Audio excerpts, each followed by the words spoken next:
אבל יש את הבריזה של אילת והכנרת.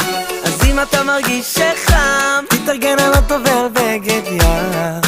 אין עוד קיץ כזה במדינה אחרת. אז בוא נשים את כל הבעיות בצד, ביחד נלמד אותם אחד אחד, שמה שמדבר אל הישראלים זה בסה עם סלסולים.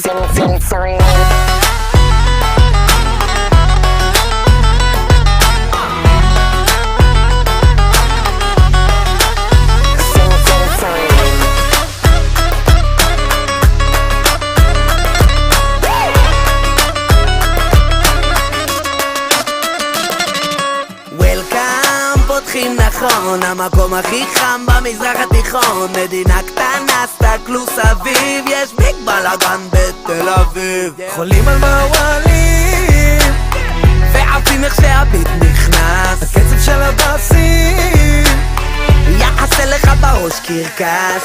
ועד מתי באמצע המדבר לא צריך עוד שום דבר, אז אני שם.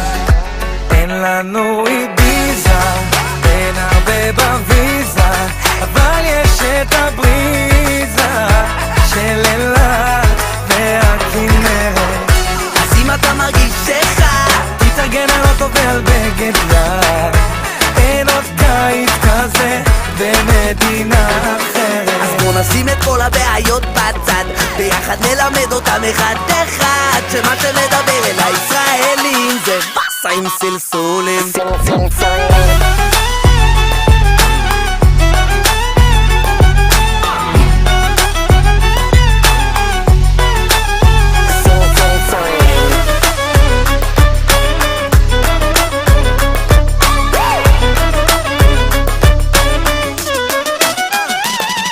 הבנות פה, אין על הבנות פה, כל אחת בצבע בונה איזה שזופות פה. כמה זה שותות פה, כמה הן שותות פה, עולות המעלות אז הבנות עולות לאוטו. מהחול של הנגב ועד החרמון, ככה זה בארץ, ככה זה בציון. כל שבת בדשא על האצטדיון, ככה זה בארץ, ככה זה בציון. אלכוהול מרוסיה, אוכל מרוקאי, כינור אשכנזים, טיפה טינה ניי ניי.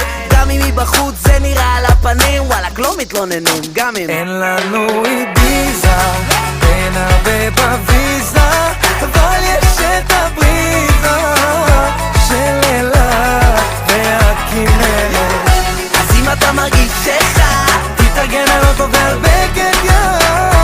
אין עוד קיץ כזה במדינה אחרת. אז בוא נשים את כל הבעיות בצד, ביחד נלמד אותם אחד אחד, שמה שמדבר אל הישראלים זה בסה עם סלסולים.